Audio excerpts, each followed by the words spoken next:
You can't just buy gold here. It's too expensive. Is it going to get any better for gold? Nailed but picked out in Bitcoin last year. Once it reached 100,000, I thought it was just everything piled on for the best it's going to get, and it's been lagging since. And that's what I'm looking at for gold. It can either drop easily back a third, which would be around 3,500, and to go from here to 5,000 anytime soon is unprecedented. I think Bitcoin's at risk of losing to zero, dropping 90%. The whole rest of the space dropping 95, mostly maybe 99%. That's why we're at that stage now.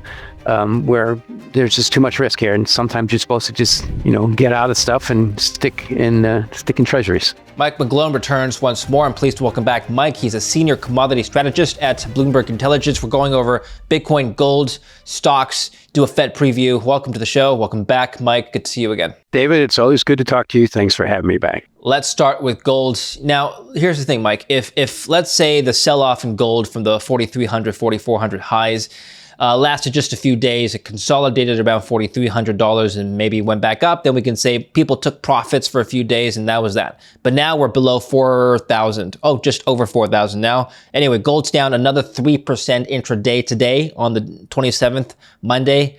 A big drop for gold following last week's 6% single day drop, the biggest since 93, I believe.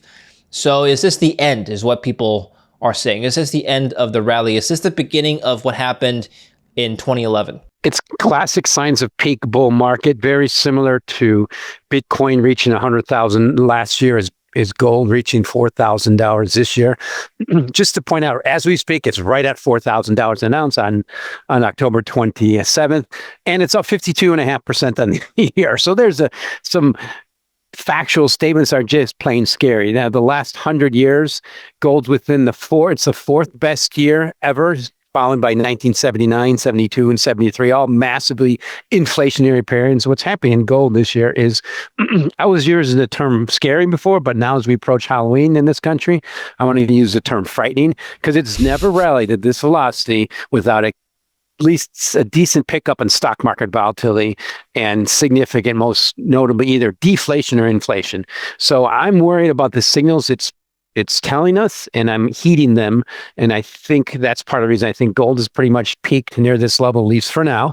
You don't want to buy a raging bull market as they pile on. It's getting the pile on trade, and versus virtually every single moving average. We can go the 40, 50, 60 month, 200 day, 100 day. It's the fourth or fifth standard deviation, as people might say. I just say it's the highest since like 1981. And we do get stretched like this, but it's always there's always, sometimes the bell rings, and if you've been overweight and you've been a strategist like me saying buy it forever, which I had to get beat up for quite a while, we can remember those days from 2000 to 2023. McGlone was bullish, and I just got thrown down the mat.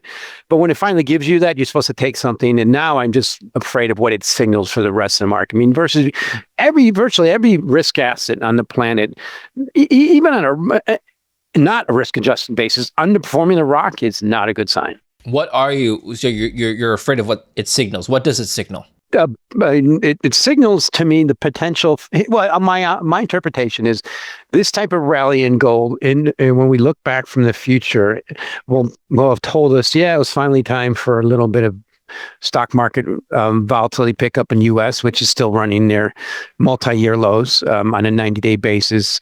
Maybe a little bit of backup in the extraordinary wealth creation in this country that's been, it's most in history.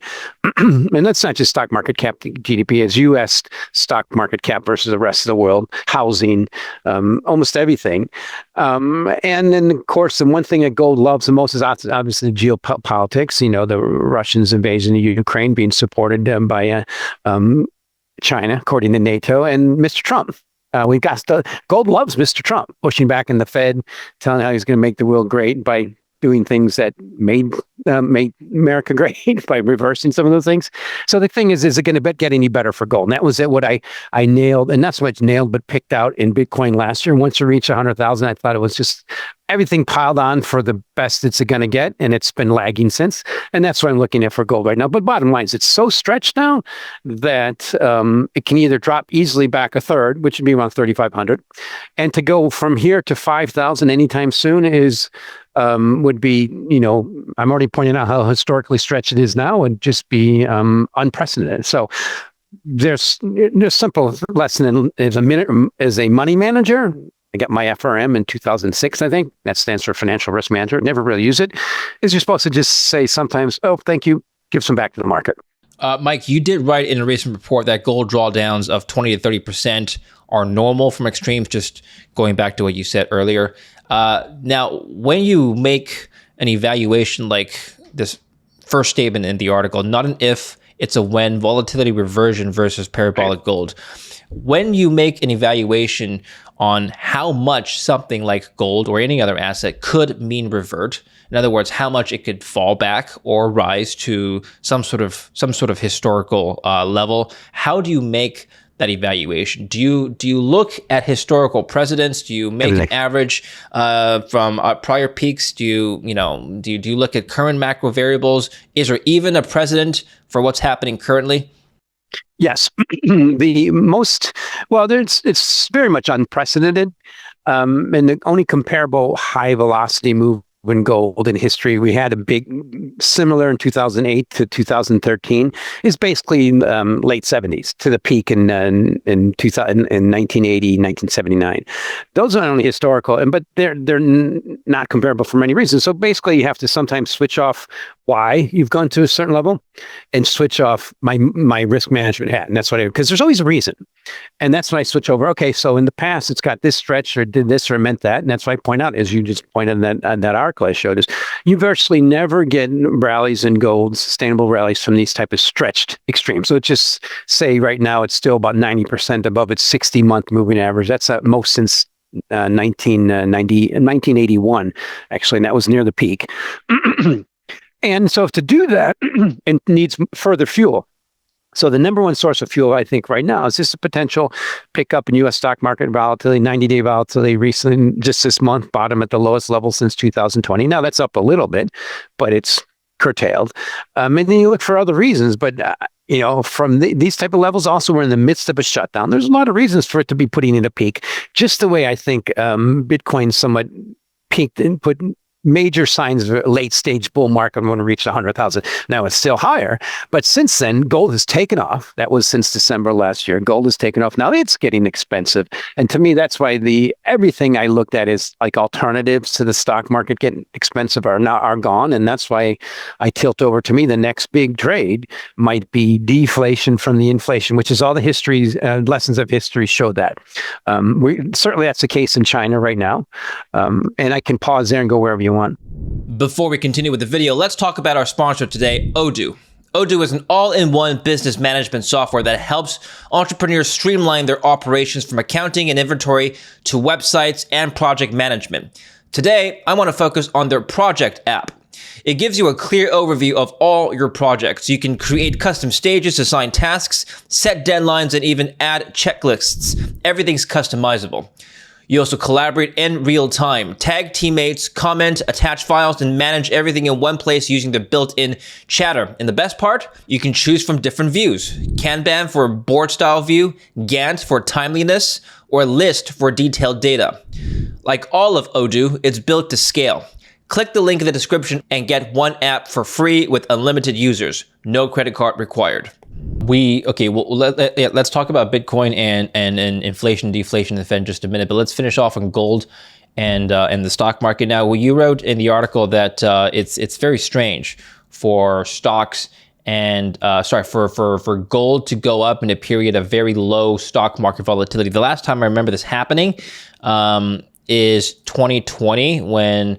Right after the pandemic, there was unlimited QE by the Fed. You see here in 2021, there was a massive bull market look at that. So both assets, stocks, risk assets, both went up together during this easing period. They started going down together when the Fed started tightening. Remember that? Now the Fed is about to ease more aggressively, potentially into next year.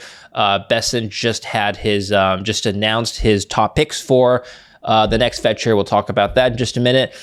So maybe we're going to see a repeat of 2020 again, where both assets are going to start rising again in tandem. I don't know. Who knows? Let's see. Well, that's the problem is I think I really appreciate you mentioning it. Everything, most risk assets, even gold, Bitcoin, cryptos, stock market are the most linked in by most measures in history, partly because the stock market is so extremely expensive. Now we're up 15%, almost total return now is approaching 18% on the year.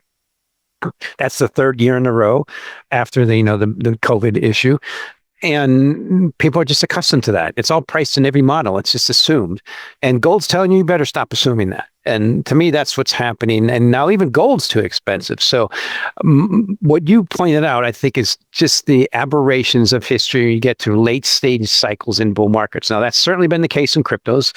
The Bloomberg Galaxy Crypto Index is up only about 12% this year, with the S&P 500 up 18%. So it's way underperforming. Bitcoin's up only about 23%. It should be up 40 to 50% with a year with the S&P 500 up that much. And gold's leading everything. So is that just a feint from gold? We'll have to see. But I look at the macro indication, bigger picture. At the same time this is happening, bond yields in this country are declining. Right now, we're 3.99 in the U.S., 10-year note yield. The 30-year is 4.57. So these bond yields are declining. That's not because of inflation. They can't go down in inflation. They go up. At the same time, we're seeing things like crude oil collapsing down 14% in the year. And here's a statement that I'll make that's never happened. For a while there, at least now, gold's up 52%, crude oil's down 15%. That's about almost 70%, 65%. That's the most in history. We've had that kind of disparity between the most significant global commodity, crude oil, and the most significant historical store of value. Now, most recent example was 2008. Now that marked the end. To me, this might be marking the beginning. So obviously, I'm still sticking with this bias that at some point, this is an indication the stock market's going to start giving back or having a normal correction, which means probably 50%. I've been wrong, but I wasn't wrong on gold. And that's what I'm really concerned. Now, you can't just buy gold here. It's too expensive. What's left? So I'll point out what's left. The last few years, I've been pointing out, I've been very bullish gold, very bullish cryptos. I stopped being bullish cryptos and Bitcoin last year and tilted over to gold. That so far has worked well. Now I'm tilting over to one less thing that's left, and that's inflation from the inflation in U.S. Treasury bonds. Okay, Treasury bonds. Let's get to that just a bit. So gold. Here's a gold silver ratio we have here. It rising to 85. You wrote that this recent run up in the gold silver ratio may be a precursor to higher stock market volatility. Can you explain how that works? Yeah. So the gold silver ratio bottomed at 80. And the peak this year, just 80 recently. 80's been good support for over a year. It got a little bit below that. You show 78. But that happened right about the time that stock market volatility started bottoming. Now that it's picked up a little bit, at least in the 60-day, and it's bottomed and going higher. The key thing to remember about gold silver ratio, it's historically has never really settled above, recent was 105. It's never really settled much above 90 on an end of the year basis. So it's at historic levels. And this measure can go back 1,000 years. And relevant data, at least 300 years. It's a pretty good indication. And one thing that's more significant every day is because gold is becoming more of a store of value and central banks are back to buying it. And there you go. How far you go back. I've never noticed that before. It's, this is a kind of a noisy chart. We have to smooth it out, but it does look like there's kind of a rolling relationship here between the VIX and the gold silver ratio. It's interesting. So the VIX recently looked, it bottomed in 14% in guess what, August, of course. And it just peaked recently around 23%. Now it's back down at 16%. Can it stay lower? The 200-day moving average is 19.3, and it's been heading higher since Trump got elected. But the bottom line is the gold-silver ratio is ticking higher, and I think it's going to continue higher, partly because stock market volatility is so low. But what you see on that VIX right at 16 is it is still almost 2 times realized volatility. 90-day volatility is running 10%. Recently, just reached the highest spread between the VIX, which is implied, and realized 90-day at like 2.1 times in the highest in 13 years. So the extremes I'm mentioning are happening in an environment of complete complacency in the stock market. And what I'm expecting is maybe we're going to look back from this future and say those are the warnings. But gold silver has been a great indicator. It bottomed at around 80. It's not right now at 85. It's first good resistance. And unfortunately, I think it's still going to head higher, particularly if stock market volatility continues to pick up. And right now at 16% VIX, yeah, that's kind of not exciting for gold silver. Well, today the stock market's up about 1% on the S&P and 1.68% on the NASDAQ. The market's getting excited about the prospect of a new China-US deal that was just announced over the weekend. They seem to do things over the weekend. But anyway, we have that potential. We're going to see negotiations played on Thursday, and this week we're going to see the Fed make an announcement. What do you think the Fed's going to do this week? Markets are anticipating 25 basis points. Yeah, 25 or 50. No, 50, 25. Okay. 50 would be a bit of a shocker. They're going to cut 25 now and 25 at the next meeting, and they're going to go down to 3% at this time next year. The key question is, that's all priced in. That's expected. That's the fuel. If we don't get it, there's a problem. The key question is, what might it take to accelerate that process? The number one thing would be the stock market going down. Now, here's a key thing that people have learned from people like Marty Zweig and everything. Don't fight the Fed, but there's an issue with sometimes the Fed just started an easing cycle. There's an issue when you're not supposed to fight the Fed, and people have been doing it for 30 years, and all that works. And we're at the highest stock market valuations ever, and everybody does the same thing. What Benjamin Disraeli said, what we generally anticipate does not occur. I remember distinctly when the Fed started cutting rates in 2001, the first business day of the year. From that level, the S&P 500 dropped about 50%. When the Fed first started cutting rates in September of 2007, from that level, stock market initially went up and then dropped about 50%. I think it might be similar now, and it's all going to be led by cryptos. But we're nowhere near now, as you mentioned. We've had this somewhat of a détente with U.S.-China trade issues. The Fed's going to ease. Everything's wonderful. My point is, gold seems to be disputing that a little bit, and you better count on that. So that's why I'm just putting together my outlook for industrial metals for November. And I just point out industrial metals will be fine as long as the stock market goes up. Cryptos will be fine as long as the stock market goes up. And there's your problem. But as we speak, even with the stock market going up, bond yields are still ticking lower. Crude oil is still ticking lower. Some of these key indications are showing that there's a problem. So look at it this way. We're up almost 20% in the year. Just imagine if it gave back 10% of that. Crude oil probably dropped to 40. Bond yields at 4% might drop to 3.5%. See how we're dependent now upon this massive wealth creation in the U.S. that reached the highest ever? And that's what I think gold's figuring out. You mentioned bonds earlier. Let's talk about that. You're bullish in bonds right now? Oh, yeah, but for too long. Most people say, yeah, McGlone, you've been saying it for 2 years. Yes, they are right. I have been wrong.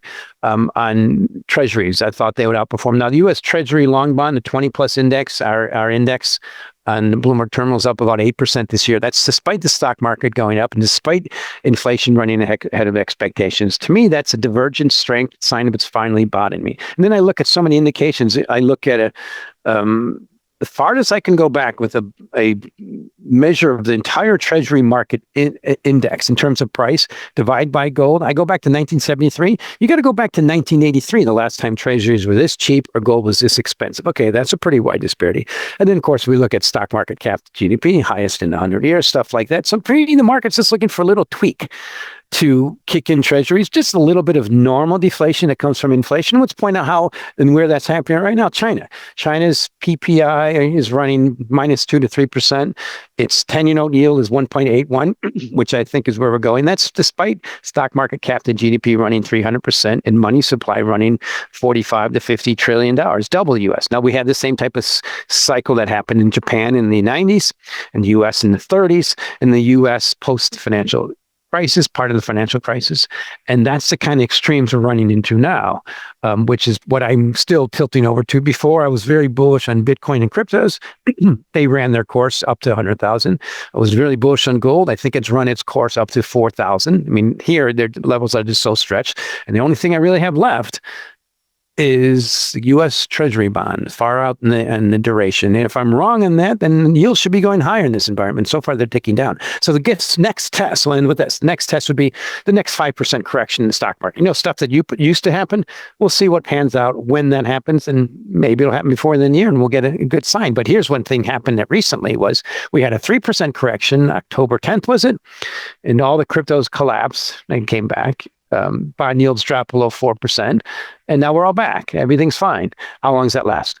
You know, what's interesting, the 10-year has not been tracking the CPI. This is the 10-year. It's been falling from 4.7%. So either you think that the 10-year will continue to follow this trend, which is not track inflation, or you think inflation is going to come down if you think yields are coming down. Which one is it? Well, that's a key factor. The number one, the 10, there's a 1 to 10 scale for the inflation on the entire planet and in history is U.S. stock market. There's nothing comparable to now. Maybe a little bit in the 30s and then late 29, maybe a little in Japan, but that's nowhere comparable to how big the U.S.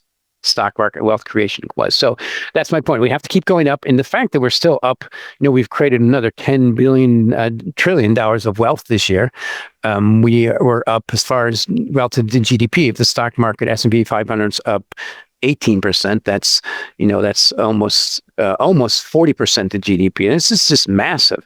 And we're getting just a tick up in inflation. To me, that's tilt toward deflation when we get some normalization, a little bit of reversion in the stock market. And I've been saying it for a while, I admit it, but I've had other things that did very well. That was cryptos for a while and gold this year.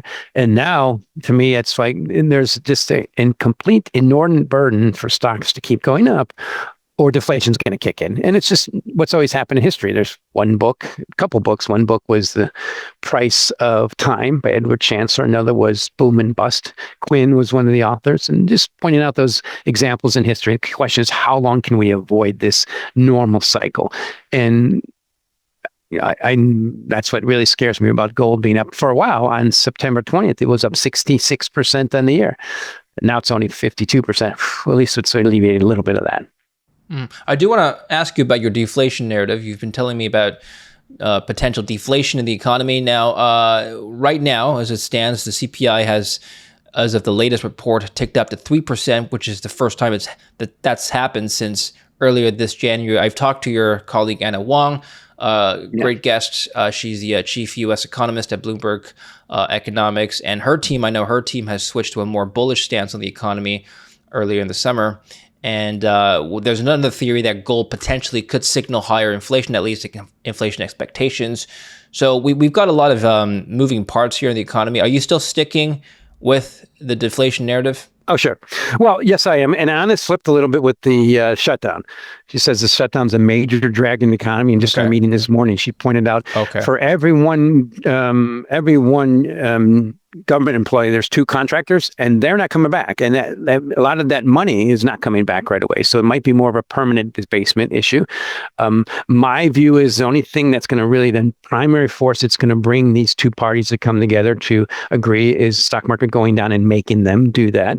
And when we look at Trump right now, he's traveling all overseas. He doesn't seem to care. Why? He's getting what he wanted. He's going to be able to fire more people in the government, and he's getting the Fed to ease. And maybe he'll get this over with, all this, correction over with before the midterm. She's got about a year for that. So, Anna has switched a little bit. She expects the Fed to ease and continue easing. Our interest rate strategist, Ira Jersey, expects the Fed to go to their base rate around 300%. 3%. The market's priced for 3% a year from now. So let's look at this, David. The market's priced for this. It's fuel in the economy. It's fuel in the system. The market's already expecting the Fed to cut. It better. I had someone text me today, what if they don't? Well, they have to. It's that much priced in because the stocks would collapse. But see how we're dependent we are now? So and the bottom line, though, I think that a lot of economists, and Chairman Powell hinted at, is the inordinate burden, is the wealth effect from the stock market is the greatest in history. That has to keep going up. To me, that's a 10.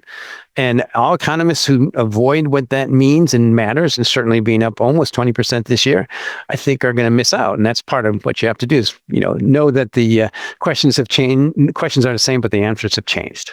The notion that tariffs have not played a huge impact on pushing up prices. Can you evaluate that, true or false? Well, if you ask my wife, false. She does the shopping in the family.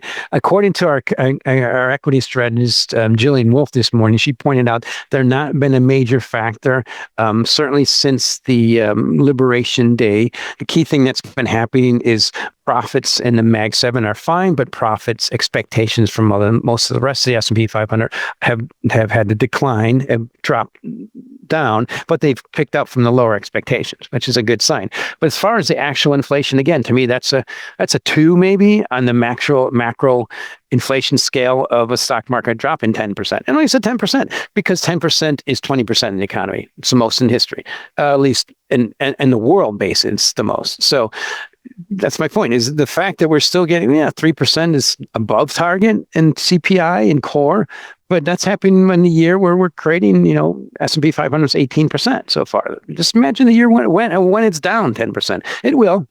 And it's just when I'm afraid the longer we delay this, the signals we're getting from gold is the worse it's going to be. And that's why I'm really worried about what gold is telling us this year. Well, that's interesting. Good. Look, your wife probably represents a lot of American retail shoppers. The data in the CPI probably maybe is not reflecting all imported goods. I don't know. If that is the case, where a lot of the goods impact is not truly reflected in the overall headline index, perhaps the Fed's making a mistake here, and we're going to see inflation take off. I don't know. That's one theory, and then they'll backtrack. That would be maybe what the signal is from gold, but this has never happened to make a mistake with the stock market this elevating. That's my point. That's all that matters. We'll get inflation as long as the stock market keeps going up. It's all that matters when you're too tight. It is the economy now. And I do like when I get pushback on that and I say, okay, so what's happened so far this year? We only had a little 3% drop and things collapsed. And that was only in October. We're towards the end of the year now. But this is just how different things are and how the answers have changed. So it depends on what kind, and then there's a lot of anecdotal signs. So here's the key thing I looked at on a global basis. I mentioned crude oil going down and gold going up, and this velocity has never happened. Now, in the 70s, they both went up a lot. Why? Because of inflation. That's why we're getting that deflationary tilt in the rest of the world. Look what's happening in China, maybe in Germany, in Europe, because, they're subject to the tariffs of the rest of the world. Even in Canada, they're subject to those tariffs from the U.S. not being able to export to the world's largest demand pull economy anymore as easily as they have in the past. That's kind of being where copper's stuck in the middle. But if I look at signals for industrial metals on this year are up about 14%. That's about the same as S&P 500. That's kind of not good. I'm sorry. And it's less than the S&P 500. It's the same as the broad commodity index. And the only reason metals are kind of going up is because gold's going up. So I look at it again, the simplistic way, and all that really matters, 90, the 10 of the 10 for inflation going higher is the stock market going up. And the 10 of the 10 for deflation is the stock market going down. We're at that point in history. Okay, let's take a look at this commodity here. This is copper.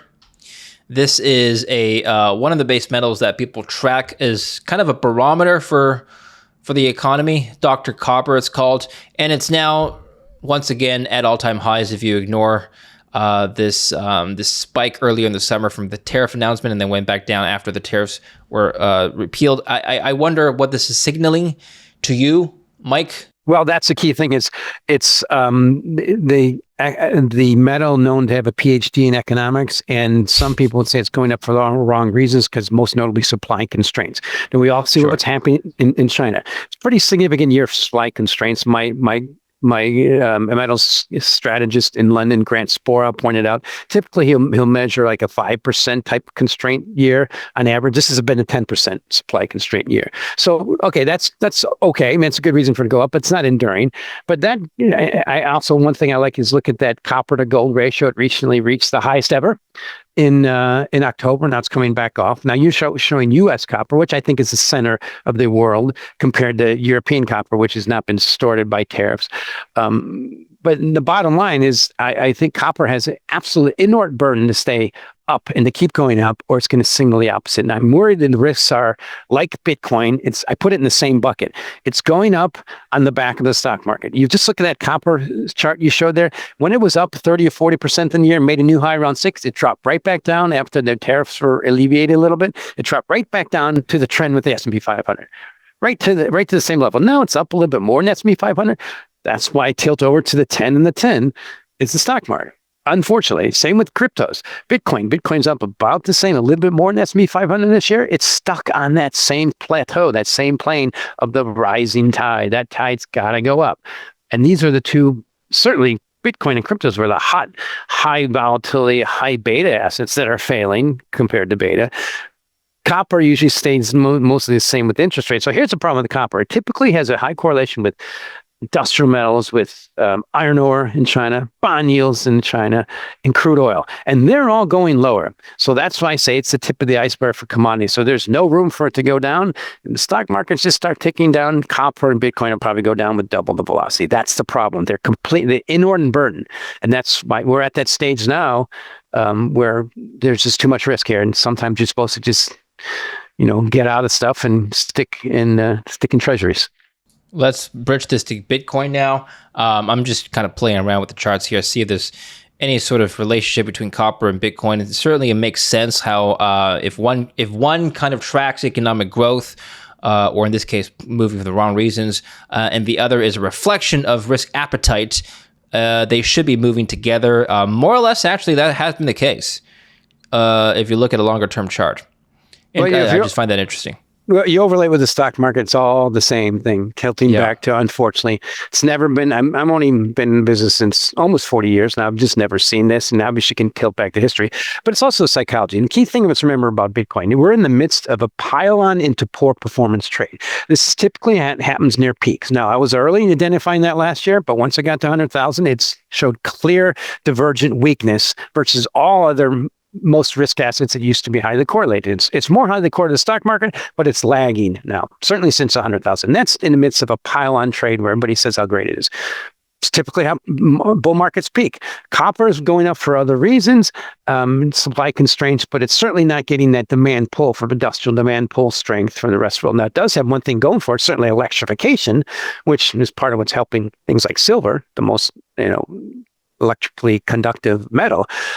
And that's always going to outperform crude oil, but it's the psychology and the trade. They're both, look at all the moving averages, virtually everyone's heading higher, and copper and Bitcoin, the sentiment is very bullish, and they're looking at things that are into the future that I think are less likely than what's happened in the past.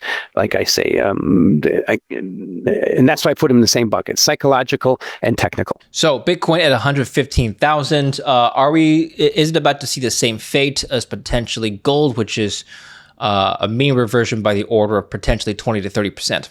Well, it's already done some of that. It got to a new high, backed up around 75, so at least a 25, 30% correction. That's not so bad for a risk asset, trades around 50% vol. But gold trades closer to 15% vol. And when it gets this stretch, it typically drops a third. So my point is, I think gold's going to enter a stage like Bitcoin is now. The big difference is, why is Bitcoin still going higher? Obviously, people are piling in because beta is going up. And it's the highest correlation in the stock market ever. That's what I think at some point is going to change. It has to change. And maybe it only does it for a couple of days, but the longer we delay it, the more extreme it's going to be. And I just look at it as classic signs of peak. It's underperforming the stock market. It has a higher volatility. Since it reached 100,000, it's basically almost the exact same, 100,000, almost the exact same performance as the stock market. And again, it's a pile on risk. And here's the key differences. I look at gold and the precious metals, there's only 4. And gold's driving every one of them higher. Silver, platinum, palladium got to record highs this year. Certainly silver did on the back of gold. Even it's pulling up copper. But there's only really 4 precious metals. I look at Bitcoin. There was one in 2009, cryptocurrency. And now, according to coinmarketcap.com, there's 25 million of them, unlimited supply. And I do love getting pushback on that. Let's see how history judges this. The whole space definitely needs a purge when the 9th largest crypto is launched as a joke and it trades at $30 billion, which is Dogecoin. At some point, I think we're getting to the point you have to watch out for that purge before you go into overweight long these at risk assets again. And that's why I'm looking at good old treasuries. Okay, I just want to point out to the audience, by the way, that in 2020, when I interviewed you 5 years ago, Mike, it's been 5 years, you called Bitcoin to 100K by 2025. That's pretty much a spot-on perfect call. People thought you were just kind of throwing darts in the air, and perhaps you were, I don't know. But that was, the timing was off by an order of 2 months, but it was pretty spot on. And you said, remarkably, when I asked you what needs to happen for a 10x in the price, because when we did that interview, it was around October 2020, and the price of Bitcoin was around 10,000, 10, 11, 12,000. And so what needs to happen for Bitcoin to 10x? And you said nothing. That was just a natural progression of Bitcoin for that time. That was 5 years ago. Is the natural progression of Bitcoin over the next 5 years another 10x, or is that over? No. It's not over. Thank you for remembering that it was far from a perfect call, because a lot of our viewers remember I did fall off the horse for a little while, but got the one basically right, most of them being part in between. And now I'll repeat what I said in 2018 when Bitcoin was around 10,000. I said it's going to do. You mentioned in 2020, I said it would add a zero. In 2018, I said I was going to risk at losing a zero. Now I was 70% right. It got down to 3,000. I'm looking at the same thing now. I think Bitcoin's at risk of losing a zero, dropping 90%. The whole rest of the space dropping 95, mostly maybe 99%, things like Dogecoin and everything. And then we'll reset and go back. And that's on the back of one simple fact, just a little bit of backup in the stock market. The whole thing's dependent on that. But that's what's changed. That's what's different. Back then, it was, it is the best way. It was you get gain from pain, and there was a decent amount of pain. A lot of people hated it. It wasn't in the mainstream, and our current administration thought it was silly internet money. Now we're into the euphoric pile-on trade, where our current administration thinks it's the best thing in the world. They're highly invested in it. If you're buying the space now, you're helping the Trump family, and the space is also now somewhat dependent on this Trump administration to keep boosting it. That's what's changed. And then I look over for relative value. Yeah, you're supposed to be selling when they're yelling. Back then, it was supposed to be buying when they're crying. So we're in the selling when you're yelling phase. Well, one other difference this time, we've got a confluence. Sorry, not a confluence, but we've got new treasury companies that maybe weren't around back then. MicroStrategy was one of them, but now there's a lot more. In fact, Trump is number 6 or 7 in terms of world's largest Bitcoin holders. Mara is up on the list. A lot of companies are now holding Bitcoin. And so the argument here is that, by the way, these companies are accumulating Bitcoin at a faster rate than they're being mined on a daily basis. And so we have new supply taken offline immediately, and they're being held by these treasury companies. So the argument here is that a 90% drop in Bitcoin, losing a zero, is not possible anymore because we don't have large whales dumping on the market, at least for now, at least until they change their mandate. What do you think? The history, I think, will judge cryptos and treasuries in the same sentence. Is you should have treasuries and treasuries in the same sentence. So I view that as an oxymoron, and it's what happens in extreme peaks. I can't wait to write up my book someday and start with MicroStrategy. Look at me. I made money doing this, and you can too. MicroStrategy's 200-day moving average has rolled over. Its extreme peak at around 500 and change in 2024 is now back down to 290, almost 300. Normal cycle in that market is to go back to 100. It's done it before. I don't see what stops that. And that's what the stock market and Bitcoin's still going up. So that's the problem. This is what happens in human nature. It's recency bias. And why didn't Michael Saylor and MicroStrategy tilt over to Bitcoin in the first place? Because he was running a software company that had found a better option than running a software company. Yeah, let's invest in this new highly volatile digital asset that's going to be digital gold. Now, it's just pile-on. So here's the key thing. He did a major thing that you never do in markets. He tempted the market gods. He got a 10x, because I remember when he came out in 2020, it was around 10,000. I was really bullish, as you pointed out. Got really bullish. It helped keep me bullish. He got a 10x and went to 100,000. Now he's doubling down.